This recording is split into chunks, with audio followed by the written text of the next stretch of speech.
নমস্কার বন্ধুরা, আমি সুপ্রিয়া। সবাই কেমন আছো? আশা করি যে যেখান থেকে আমার ভিডিও দেখছো সবাই খুব খুব খুব ভালো আছো, আর আমরাও কিন্তু বেশ ভালো আছি। সুপ্রিয়া কিচেন অ্যান্ড ব্লগ চ্যানেলের আরও একটা নতুন ভিডিওতে তোমাদের সবাইকে অনেক অনেক স্বাগত আর অনেক ভালোবাসা জানিয়ে আমার আজকের ভিডিওটা এখন থেকে স্টার্ট করলাম।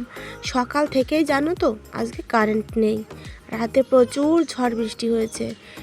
ধরো রাত 1:30 নাগাদ ঝড় বৃষ্টি শুরু হয়েছে, আর সারা রাত সকালবেলাও যখন ঘুম থেকে উঠেছি তখনও কিন্তু বৃষ্টি পড়ছিল, আর প্রচুর ঝড় হয়েছে রাতে।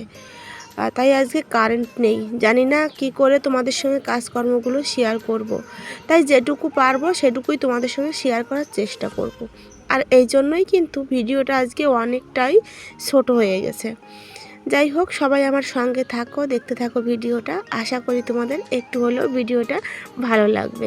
আর হ্যাঁ, ছোট্ট একটা ভিডিও, সবাই স্কিপ না করে দেখো। কিন্তু দেখো, সকালবেলা রান্না করার জন্য জোগাড় যন্ত্র করে নিয়েছি, আর তার আগে তো বাসি কাজকর্ম কমপ্লিট করে চাও খেয়ে নিয়েছিলাম। এদিকে দেখো ডাল সেদ্ধ বসিয়েছি, রান্নাবান্না কিন্তু অনেক বড় হাঁড়িতে করে ভাত বসিয়েছি। আর এদিকে দেখো রান্নাবান্নাও আমি কমপ্লিট করে নিয়েছি, কিছুই তোমাদের সঙ্গে শেয়ার করে নিই।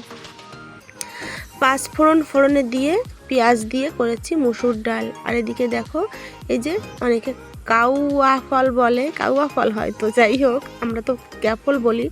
যাই হোক, এক এক জায়গায় এক এক রকম নাম, তাই না? এদিকে দেখো কাঁকড়া মাছের ঘিলু রাখা ছিল ফ্রিজে, সেই কাঁকড়া মাছের ঘিলু দিয়ে আর সঙ্গে শুকনো চিংড়ি মাছ দিয়ে পাতাকপি বা বাঁধাকপি, যাই বলো, বাঁধাকপির ঘন্ট রান্না করেছি। আর এদিকে দেখো এই যে কাঁকড়া মাছের ঘিলু বাকি যেটুকু ছিল সেটুকু এই যে সেদ্ধ করতে বসিয়ে দিয়েছি। সব রকম মশলা দিয়ে আগের দিন ঠিক যেমনটা করেছিলাম ঠিক তেমনটাই আজকে কিন্তু ভাতের ভিতর দেইনি, কড়াইতে করে জল দিয়েই বসিয়ে দিয়েছি। আর এদিকে রান্নাবান্না শেষ, আমি কিন্তু স্নান করে খাওয়া দাওয়াও করে নিয়েছি।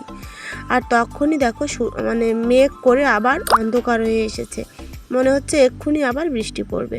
ইচ্ছে করছিল না যে এখন আমি যাই এই কাঠগুলো তুলি, কিন্তু কি করব, বিকেলে তো আবার রান্না করতে হবে। এই কাঠগুলো না আমি রোদে দিয়েছিলাম যাতে একটু বর্ষাকালে রান্না করতে কাঠের উনুনে কিন্তু অনেক কষ্ট হয়, যাতে একটু কষ্ট কম হয়, এই জন্য একটু রোদে উঠেছিল যখন তখন দিয়েছিলাম। এই দেখো রোদ উঠতে না উঠতে আবার ছায়া পড়ে গেছে। এইমাত্র বৃষ্টি এইমাত্র আবার বৃষ্টি আসবে এটাই মনে হচ্ছে। আর ওদিকে জামা কাপড়গুলো মেলা ছিল, মাও কিন্তু দেখো জামা কাপড়গুলো তুলে নিয়েছে। কি জানো বন্ধুরা, সংসারকে ভালোবেসেই কাজ করি। কি বলবো, যদি মনে করো যে সংসারের কাজগুলো বাধ্য হয়ে করতে হচ্ছে, তাহলে কিন্তু কাজগুলো অনেকটা কষ্ট হবে করতে। আর যখনই দেখবে তুমি সংসারকে ভালোবেসেছো, সংসারকে ভালোবেসে কাজগুলো করছো, কাজগুলোকেও ভালোবেসেছো, তখন দেখবে কোনো কাজ করতেই কিন্তু কষ্ট হবে না।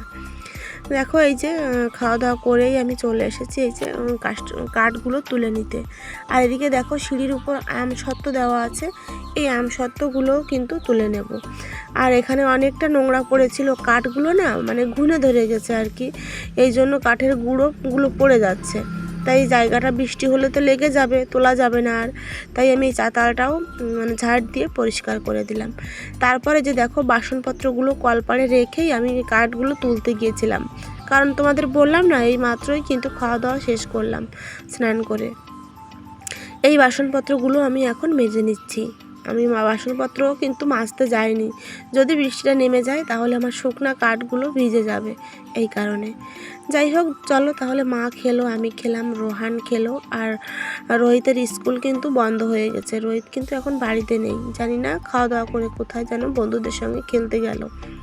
নিষেধ করলাম বৃষ্টি আসছে, তারপরও শুনলো না, হয়তো কাছেই কোথাও আছে, ওকেও কিন্তু এখন ডাক দেবো, কারণ প্রচুর মেঘ করেছে। আর স্কুল বন্ধ পড়ে গেছে, কারণ সামনেই কোরবানির বন্ধ, গরমের বন্ধ একসঙ্গেই কিন্তু 1 মাস দিয়ে দিয়েছে আর কি। যাই হোক, তারপর দেখো এই যে আমি মোটরটা চালিয়ে দিয়ে আসলাম। এখন আর কল চেপে চেপে ধুতে ইচ্ছা করছে না, আর কল থেকে না আমাদের জলটাও ভালো পড়ে না, কেন জানো? কারণ সবসময় এই যে মোটরে কাজ করা হয়, ঘরে জল দেওয়া হয়, প্রায় 6 ঘন্টা মোটর কিন্তু সারাদিনে আমাদের চলে। এই কারণে কিন্তু কল থেকেও জল পড়তে চায় না, অনেকটা কষ্ট করে কল থেকে চেপে চেপে তারপর জল বের করতে হয়। আর এদিকে দেখো রান্নার জন্য এক বালতি জলও ভরে নিলাম আমি, রান্নাঘরে নিয়ে রাখবো। বিকেলে যখন রান্না করব এই জল দিয়েই কিন্তু আমি রান্না বান্না ধোয়া পালা সব কিছু করি আর কি। চলো এদিকে এক বালতি জলও ভরে রাখলাম।